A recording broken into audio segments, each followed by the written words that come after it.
ನಮಸ್ತೆ ನವಕರ್ನಾಟಕ ಟಿವಿಗೆ ಸ್ವಾಗತ.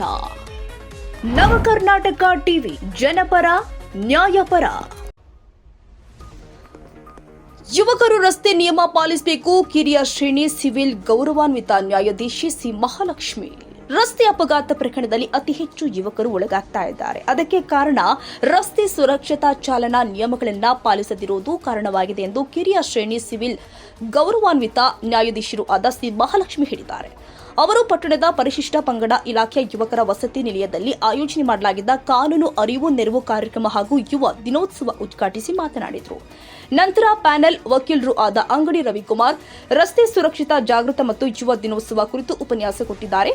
ಕೂಡ್ಲಿಗಿ ನ್ಯಾಯಾಲಯ ಇಲಾಖೆ ಮತ್ತು ಕಾನೂನು ಅರಿವು ನೆರವು ಸಮಿತಿ, ಪರಿಶಿಷ್ಟ ಪಂಗಡ ಇಲಾಖೆ ವಸತಿ ನಿಲಯ ವಿದ್ಯಾರ್ಥಿಗಳು ಹಾಗೂ ವಿವಿಧ ಇಲಾಖೆಗಳ ಸಹಯೋಗದಲ್ಲಿ ಕಾರ್ಯಕ್ರಮ ಆಯೋಜನೆ ಮಾಡಲಾಗಿತ್ತು.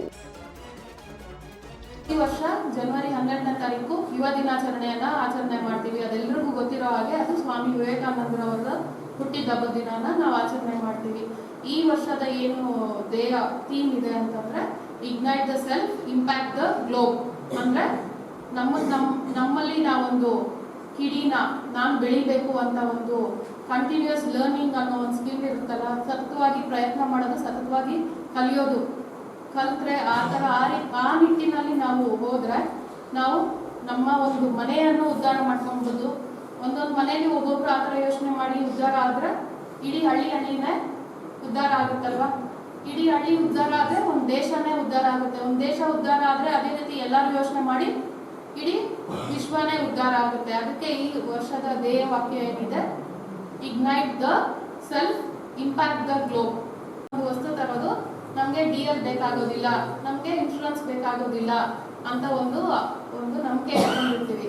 ಆದ್ರೆ ಯಾವುದೇ ಒಂದು ಅಪಘಾತ ನಡಿಬೇಕಾದ್ರೆ ಅದ್ರ ವಯಸ್ಸನ್ನ ಕೇಳೋದಿಲ್ಲ, DL ಇದೆಯೋ ಇನ್ಶೂರೆನ್ಸ್ ಇದೆಯೋ ಅಂತ ಕೇಳೋದಿಲ್ಲ. ಯಾರಿಗೆ ಬೇಕಾದ್ರೂ ಅಪಘಾತ ಆಗ್ಬೋದು. DL ಇಲ್ಲ ಅಂತಂದ್ರೆ ಏನಾಗುತ್ತೆ, ಯಾವುದೇ DL ಇಲ್ದಿರೋ ವ್ಯಕ್ತಿ ಅಪಘಾತ ಮಾಡಿದ್ರೆ ಆ ಎದುರುಗಡೆ ವ್ಯಕ್ತಿಗೆ ಏನೊಂದು ನಷ್ಟ ಆಗಿದೆಯೋ ಅದೆಲ್ಲ ಅಪಘಾತ ಪಡಿಸಿದ ವ್ಯಕ್ತಿ ಬರ್ಸ್ಬೇಕಾಗುತ್ತೆ. ಅವನು ಇಲ್ಲ ಅಂದ್ರೆ ಅವನ ಪೋಷಕರು, ಅವ್ನು ಯಾರು ಈ ಗಾಡಿ ಕೊಟ್ಟಿದ್ರು, ವಾಹನ ಯಾರು ಅವ್ರ ಅತ್ತೆ ಕೊಟ್ಟಿದ್ರು, ಮಾವ ಕೊಟ್ಟಿದ್ರು, ಯಾರು ಕೊಟ್ಟಿದ್ರು, ಚಿಕ್ಕಪ್ಪ ಚಿಕ್ಕಮ್ಮ ಯಾರು ಕೊಟ್ಟಿದ್ರು, ಅವರು ಅದ್ರ ದಂಡ ಕಟ್ಟಬೇಕಾಗುತ್ತೆ. ಮತ್ತೆ ವಿಮೆ ಇಲ್ದಿರೋ ಹಾಗೆ ನಾವು ವಾಹನ ಚಲಾಯಿಸಿ ಅಪಘಾತ ಆದರೂ ಅದರಲ್ಲಿ ಒಂದು ಕ್ಲೇಮ್ ಅಮೌಂಟ್ ಅಂತ ನ್ಯಾಯಾಲಯದಲ್ಲಿ ವಿಧಿಸ್ತಾರೆ. ಆ ಮೊತ್ತವನ್ನು ಕೂಡ ಯಾರಿರ್ತಾರೆ ಅಪಘಾತ ಮಾಡಿದವರು ಅವರು ಬರ್ಸ್ಬೇಕಾಗುತ್ತೆ. ಎಷ್ಟು ಒಂದು 10 ಲಕ್ಷ 20 ಲಕ್ಷ ಆ ಥರ ಎಲ್ಲ ಆರ್ಡರ್ ಮಾಡ್ತಾರೆ. ಅದೆಲ್ಲ ವಿದ್ಯಾರ್ಥಿಗಳು ಯಾರು ಪೋಷಕರು ಇರ್ತಾರೋ ಅವರೇ ಕಟ್ಟಬೇಕಾಗುತ್ತೆ. ಯಾರು ಅಪಘಾತ ಮಾಡಿದ್ರೋ ಅವರು ಅದನ್ನ ಕಟ್ಟಬೇಕಾಗುತ್ತೆ. ಹೆಚ್ಚೆಚ್ಚು ಈ ಒಂದು ಅಪಘಾತ ನಡೆಯೋದು ನಮಗೆ ಆ ಕಾನೂನಿನ ಬಗ್ಗೆ ಜಾಗೃತಿ ಯಾರೂ ಇಲ್ದಿರೋ ಕಾರಣನೇ ಈ ಥರ ಆಗ್ತಿರುತ್ತೆ. ಇನ್ನೂ ಒಂದು ಕೆಲವೊಂದು ಕಾರಣಗಳು ಹೇಳ್ಬೇಕಂದ್ರೆ ಕುಡಿದು ವಾಹನ ಚಲಾಯಿಸೋದು, ಅದೇ ಥರ ಅತಿ ವೇಗ ಮತ್ತೆ ಅಜಾಗರೂಕತೆಯಿಂದ ಏನಾಗೋದಿಲ್ಲ ಬಿಡು ನನಗೆ ಅನ್ನೋ ಒಂದು ಮನಸ್ಥಿತಿಲಿ ನಾವು ವಾಹನ ಚಲಾಯಿಸ್ತಿರ್ತೀವಿ ಅಲ್ವಾ. ಆದ್ರೆ ಏನಾಗುತ್ತೆ ಅಂತ ಅಂದ್ಬಿಟ್ಟು ಎಲ್ಲಿ ಮುಂದೆ ಏನಿದೆ ಅಂತ ಅನ್ನೋದು ನಮ್ಗೆ ಗೊತ್ತಿರೋದಿಲ್ಲ. ಮಿಷಿನರಿ ಬೈಕ್ ಅದು ಯಾವುದೇ ಕಾರ್ ಆಗಿರಲಿ, ಯಾವಾಗ ಏನಾಗ್ತದೆ ಗೊತ್ತಿರಲ್ಲ, ನೀವು ಹೇಳ್ದಂಗೆ ಕೇಳಲ್ಲ. ಇತ್ತೀಚೆಗೆ ಎಲ್ಲ ಏನಮ್ಮ ಇದಕ್ಕೇನಾಗ್ತದೆ ಕುಡಿದ್ಬಿಡ ಅಂತೇಳಿ ಕುಡಿದು ಡ್ರೈವಿಂಗ್ ಮಾಡಿದ್ರೆ ಅದೇನಾದ್ರೂ ಪೊಲೀಸರು ಸಿಕ್ಕಾಕೊಂಡು ಮಿಷಿನಲ್ಲಿ ಬಂತು ಅಂದ್ರೆ 10,000 ರೂಪಾಯಿಗಿಂತ ₹1 ಕಡಿಮೆ ಫೈನ್. ಕುಡಿದದ್ದು ಮತ್ತೆ ಆರೋಗ್ಯ ಕೆಡಿಸ್ಕೊಂಡು ಮತ್ತೆ 10,000 ರೂಪಾಯಿ ಫೈನ್ ಕಟ್ಟಿ ಇನ್ನೂ ಒಂದು ಬಂತು. ಇನ್ನೇ ನಮ್ಮ ಮನೆ ನ್ಯಾಯದಲ್ಲಿ ಮೇಲೆ ಕೋರ್ಟಲ್ಲಿ 10,000 ರೂಪಾಯಿ ಫೈನ್ ಹಾಕಿದ್ರು. ಬೈಕಲ್ಲಿ ಕುಡಿಬೇಕಾದ್ರೆ ಕೇಸ್ ಹಾಕಿದ್ರು, ಕಟ್ಟಕ್ಕೆ ದುಡ್ಡಿಲ್ಲ ಅಂದ್ರೆ ತಪ್ಪಿಸ್ಕೊಂಡು ಹೋಗ್ತಾರೆ. ಇಲ್ಲ ಅಂತ ಹೇಳಿದ್ರೆ ನಾಳೆ ಕಟ್ತೀನಿ ಅಂತ ಹೇಳಿ ಮರು ದಿವಸ ಬಂದ ಕಟ್ತೀನಿ ಅಂತೇಳಿ ಅವಕಾಶ ಇಲ್ಲ. 10,000 ಕಟ್ಟಲಿಲ್ಲ ಅಂದ್ರೆ 20 ದಿವಸ ಜೈಲಿಗೆ ಹೋಗ್ಬೇಕಂತ. ಇಲ್ಲ ಸ್ವಾಮಿ ನಿನ್ನೆ ಅರ್ಜೆಂಟ್ ಇತ್ತು, ಏನಾಯ್ತು, ಯಾರು ಆಕ್ಸಿಡೆಂಟ್ ಆಗಿದ್ದು, ಹೋಗಿದ್ದೆ, ಕಟ್ತೀನಿ ಅಂದ್ರೆ ನಿನ್ನೆ ಮುಗಿದವತ್ತು ಡೇಟ್ ಅಂತ ಹೇಳಿ ಹೋಗ್ಬೇಕಾಯ್ತು. ಮೊದಲು ಕುಡಿದಿದ್ದಂತೂ 10,000 ರೂಪಾಯಿ ಫೈನ್ ತಗೊಂಡು ಹಾಕಿದ್ದು, ಇವನು ತಪ್ಪಿಗೆ ಹಾಕಿದ್ದು, ಅದನ್ನ ರಿಕ್ವೆಸ್ಟ್ ಮಾಡ್ಕೊಂಡು ಏನಾದ್ರು ಒಂದು ಅಪ್ಲಿಕೇಶನ್ ಹಾಕಿ ನಾಳೆ ಕೊಡ್ತೀನಿ ಸ್ವಾಮಿ ಅಂದ್ರೆ ಏನಾದ್ರು ಆಗ್ತದೆ. ಆಮೇಲೆ ಸಾಹೇಬರು ಇಲ್ಲ 20 ದಿವಸ ಅದು ಕಟ್ಟಲಿಲ್ಲ 20 ದಿವಸ ಒಳಗೆ ಹೋಗ್ಬಿಡಪ್ಪ ಅಂತ ಹೇಳಿದರು. ಆಮೇಲೆ ನಾವು ರಿಕ್ವೆಸ್ಟ್ ಮಾಡ್ಕೊಂಡು ಒಂದು ಅರ್ಜಿ ಕೊಟ್ಬಿಟ್ಟು ಇಲ್ಲ ಸ್ವಾಮಿ ನಿನ್ನೆ ಅವರು ರಿಲೇಷನ್ಗೆ ಆಗಿ ಆಕ್ಸಿಡೆಂಟ್ ಆಗಿರ್ತಂತೆ ಫೋನ್ ಬಂದಿದೆ ಅವ್ರು ಆಸ್ಪತ್ರೆಗೆ ಕಳ್ಸಕ್ಕೆ ಹೋಗಿದ್ದಾರೆ.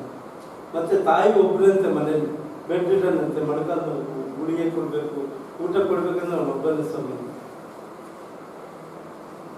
ಜೈಲಿಗೆ ಹೋಗ್ಬಿಟ್ಟು ತಾಯಿ ನೋಡ್ಕೊಳ್ಳೋದಿಲ್ಲ ಸರ್. ಸತ್ಯ ಹೇಳಿದ್ರು, ಸತ್ಯ ಹೇಳಿದ್ರು. ಅವಾಗ ಮಾನ್ಯ ನ್ಯಾಯಾಧೀಶರು ಕನ್ವಿನ್ಸ್ ಆದರು. ಆಯ್ತು ಇನ್ನೊಂದ್ಸಲ ಮಾಡಬಾರ್ದು ಅಂತೇಳಿ ದಂಡ ಕಳಿಸ್ಬಿಟ್ಟು. ಯಾವ ಕೆಲಸಕ್ಕೆ ದೊಡ್ಡ ಗನಂದಾರಿ ಕೆಲಸ ಅಲ್ಲ. ಯಾರನ್ನ ಮುಂದೆ ಹೇಳ್ಕೊಳಕ್ಕೂ ನಾವು ನಾಚಿಕೆ. ಹಿಂಗೆ ಹಾಕಿದ್ರು, ಫೈನ್ ಹಾಕಿದ್ರು, ಹಿಂಗೆ ಆಗಿತ್ತು ಕಟ್ಟಲಿಲ್ಲ ಜೈಲಿಗೆ ಹೋದ್ವಿ ಅಂದ್ರೆ ಅದಕ್ಕೂ ನಾಚಿಕೆ. ಮನೆಗೆ ಹೇಳ್ಕೊಳಕ್ಕಾಗಲ್ಲ, ಫ್ರೆಂಡ್ಸ್ ಹತ್ರ ಹೇಳ್ಕೊಳಕ್ಕ. ದಯವಿಟ್ಟು ಹೇಳ್ತೀನಿ, ಯಾವುದೇ ಈ ಸರ್ಕಾರಕ್ಕೆ ಲಾಭ ಇರ್ಬೋದು, ಇನ್ನೊಬ್ಬರು ಲಾಭ ಇರ್ಬೋದು ಅಂತ ಹೇಳ್ತೀನಿ. ನಿಮ್ಮ ಜೀವನ ಹಾಳು ಮಾಡಿಕೊಂಡು, ನಿಮ್ಮ ಲೈಫು ಹಾಳು ಮಾಡಿಕೊಂಡು ಇನ್ನೊಬ್ಬ ಸರ್ಕಾರದ ಬಗ್ಗೆ ಯೋಚನೆ ಮಾಡ್ಕೋಬೇಡಿ. ಒಂದು ಅವಕಾಶ ನಿಮಗೆ ಓದಲಿಕ್ಕೆ ಮಾಡಲಿಕ್ಕೆ ಏನಾದರೂ ಕಲಿಲಿಕ್ಕೆ ಒಂದು ಅವಕಾಶ ಇದೆ. ಎಷ್ಟು ಜನ ನೀವು ಕೆಲವು ರಾಷ್ಟ್ರಗಳು ನೋಡಿಬಿಟ್ರೆ ಯಾವ ವಿಟಮಿನ್ ಒಂದು ದಿವಸಕ್ಕೆ ಒಂದು 20 ಊಟ ಸಿಗಲ್ಲ, ಒಂದು ತುತ್ತು ಊಟ ಸಿಗಲ್ಲ ಹೊಟ್ಟೆ ತುಂಬ. ಅವರು ನೋಡಿಬಿಟ್ರೆ ಅದು ಸಣ್ಣ ಮಕ್ಕಳು ಏನು ತಿಂತಾರೆ ಗೊತ್ತಿಲ್ಲ. ಅವರು ಬಗದಿ ಗಿಡಗಳ ಬೇರೆ ಇರ್ತದಲ್ಲ ಅಂತ ತಿಂತಾರೆ. ನಾವು ಇಷ್ಟೆಲ್ಲ ಸುಖವಾಗಿದ್ದೀವಿ ಅಂದರೆ ನಮ್ಮ ದೇಶದಿಂದ ನಮ್ಮ ತಾತರ ಪುಣ್ಯ, ಯಾವುದೋ ಒಂದು ಮಾಡಿದ ಪುಣ್ಯ ಭೂಮಿ ಇದು. ಇದನ್ನು ಅವತ್ತು ಈ ಪುಣ್ಯ ಭೂಮಿ ಮೇಲೆ ಹುಟ್ಟಿ ಅಂದಮೇಲೆ ಇದನ್ನು ದುರುಪಯೋಗ ಮಾಡ್ಕೋಬಾರ್ದು. ಕೆಲವು ರಾಷ್ಟ್ರಗಳಲ್ಲಿ ನೋಡ್ರಿ ಸಿಕ್ಕಾಪಟ್ಟಿ ಹೇಳ್ಬಾರ್ದು, ಒಂದು ದಿವಸಕ್ಕೆ ಒಂದು 20 ಊಟ ಸಿಗಲ್ಲ, ನೀರು ಸಿಗಲ್ಲ. ನಾವೆಲ್ಲ ಸೌಲಭ್ಯ ತಗೊಂಡಿದ್ವಿ, ಅದಕ್ಕಾಗಿ ಇದನ್ನು ಸೌಲಭ್ಯ ತಗೊಂಡಿದ್ವಲ್ಲ ಉಪಯೋಗಿಸ್ಕೋಬೇಕು. ಚೆನ್ನಾಗಿ ಓದಬೇಕು, ಚೆನ್ನಾಗಿ ಕೆಲಸ. ನೀವು ಹೊರಗಡೆ ಕೆಲಸ ಮಾಡೋದಕ್ಕಿಂತ ಓದೋದೇನು ದೊಡ್ಡದಲ್ಲ. ಕಷ್ಟಪಟ್ಟು ಓದಿರಿ. ಸಚಿನ್ ತೆಂಡೂಲ್ಕರ್ ಅವರು ಏನು ಮಾಡ್ತಿದ್ರು ಗೊತ್ತಾ? ಅಷ್ಟು ಫೇಮಸ್ ಆಗಲಿಕ್ಕೆ ಕಾರಣ ಏನಂದರೆ ಯಾರು ಫ್ರೆಂಡ್ಸ್ ಬರ್ತಿರ್ಲಿಲ್ಲ ಅಂತ ಪ್ರಾಕ್ಟೀಸ್ ಮಾಡಲಿಕ್ಕೆ. ನೈಟು ಮಾಳಿಗೆ ಮೇಲೆ ಅವರೇ ಬ್ಯಾಟ್ ತಗೊಂಡು ಆಡ್ತಾ ಇದ್ರು ಅಂತ ಹೇಳ್ತಾ ಇದ್ರು. ಏನಾದರೂ ಸಾಧನೆ ಮಾಡಬೇಕಂತಕ್ಕಂಥದ್ದು ಟೈಮು, ಡೇಟು, ಇನ್ನೊಂದು ಮತ್ತೊಂದು ಯಾವುದು ನಾವು ಹೇಳೋದು. 2 ಕಾರ್ಯಕ್ರಮವನ್ನು ಹಮ್ಮಿಕೊಂಡಿದ್ದೇವೆ. ಒಂದು ರಸ್ತೆ ಸುರಕ್ಷತಾ ಜಾಗೃತಿ ಕಾರ್ಯಕ್ರಮ ಹಾಗೂ ಯುವ ದಿನಾಚರಣೆ, ರಾಷ್ಟ್ರೀಯ youth day, national youth day ಅನ್ನೋ ಕಾರ್ಯಕ್ರಮನ 2 ಕಾರ್ಯಕ್ರಮನ ಹಮ್ಮಿಕೊಂಡಿದ್ದೀವಿ. ಈ 2 ಕಾರ್ಯಕ್ರಮ ಒಟ್ಟೊಟ್ಟಿಗೆ ಹಮ್ಮಿಕೊಂಡಿರೋದ್ರಲ್ಲಿ ಅದೊಂದು ಪ್ರಸ್ತುತ ಅಂತ ಅನ್ಸುತ್ತೆ. ಯಾಕಂದ್ರೆ ಇವಾಗ ಯಾವುದೇ ಒಂದು ರಸ್ತೆ ಅಪಘಾತವನ್ನು ನಾವು ನೋಡಿದಾಗ, ಒಂದು ಸ್ಟ್ಯಾಟಿಸ್ಟಿಕ್ಸ್ ತಗೊಂಡಾಗ ಅದರಲ್ಲಿ ರಸ್ತೆ ಅಪಘಾತದಲ್ಲಿ 100 ಅಪಘಾತದಲ್ಲಿ 60% ವಿದ್ಯಾರ್ಥಿಗಳ ಯೂತೆ ಇನ್ವಾಲ್ವ್ ಆಗಿರ್ತಾರೆ, ಅದರಲ್ಲಿ ಸೇರಲ್ಪಟ್ಟಿರ್ತಾರೆ ಅಲ್ವಾ? ಯಾಕಂದ್ರೆ ಎಷ್ಟೊಂದು ಕಾರಣಗಳಿದೆ. ಅವ್ರ ಈ ಥರ ಒಂದು ವಯಸ್ಸಿನ ಹುಮ್ಮಸ್ ಇರ್ಬೋದು, ಅಥವಾ ಕಾನೂನಿನ ಅರಿವು ಇಲ್ಲದೆ ಇರ್ಬೋದು, ಯಾವುದೇ ಒಂದು ಲೈಸೆನ್ಸ್ ಇಲ್ದಿರ ಇರ್ಬೋದು, ಯಾವುದೋ ಒಂದು ತಿಳುವಳಿಕೆ ಇಲ್ದಿರ, ಅಥವಾ ಕೆಟ್ಟ ನಂಬಿಕೆ ಇಟ್ಕೊಂಡು ನನಗೇನು ಆಗೋದಿಲ್ಲ ಅಥವಾ ನಾನು ವಾಹನ ಚಾಲನೆ ಮಾಡ್ಬೋದು ಅನ್ನೋ ಒಂದು ನಂಬಿಕೆಯಿಂದ ಅವರೇನು. ವರದಿ ಕೆ ತಿಪ್ಪೇಸ್ವಾಮಿ, ಕೂಡ್ಲಿಗಿ, ನವ ಕರ್ನಾಟಕ ಟಿವಿ. ನೀವಿನ್ನ ನಮ್ಮ ಚಾನೆಲ್ ಸಬ್ಸ್ಕ್ರೈಬ್ ಮಾಡಿಲ್ಲ ಅಂದ್ರೆ ಈ ಕೂಡಲೇ ಲೈಕ್ ಮಾಡಿ, ಶೇರ್ ಮಾಡಿ, ಸಬ್ಸ್ಕ್ರೈಬ್ ಮಾಡಿ, ತಪ್ಪದೆ ಬೆಲ್ ಐಕಾನ್ ಕ್ಲಿಕ್ ಮಾಡಿ. ಬೆಂಗಳೂರು ಶಿವಮೊಗ್ಗ ಹೆದ್ದಾರಿ ಚೆಲುವನಹಳ್ಳಿ ಪಕ್ಕದಲ್ಲಿ ನ್ಯೂ ಅಭಿರುಚಿ ಡಾಬಾ. ಇಲ್ಲಿ ಶುದ್ಧ ವೆಜ್ ತಿಂಡಿಗಳು ಸವಿಯಬಹುದು. ಸ್ವಚ್ಛ, ಹಸಿರು ಮತ್ತು ರುಚಿಕರ 24 ಗಂಟೆ ಸೇವೆ. ಬೆಳಿಗ್ಗೆ, ಮಧ್ಯಾಹ್ನ, ರಾತ್ರಿ ಯಾವಾಗ ಬೇಕಾದ್ರೂ ಸೇವೆ ಲಭ್ಯ. ಮಿಸ್ ಮಾಡದೆ ಕುಟುಂಬ ಸ್ನೇಹಿತರೊಂದಿಗೆ ಬನ್ನಿ ಮತ್ತು ಇಲ್ಲಿನ ಊಟದ ರುಚಿಯನ್ನ ಅನುಭವಿಸಿ. ನ್ಯೂ ಅಭಿರುಚಿ ಡಾಬಾ, ಸ್ವಾದವು ಸುಗಂಧವು ನಿಮಗಾಗಿ. ತಪ್ಪದೆ ಭೇಟಿ ಕೊಡಿ.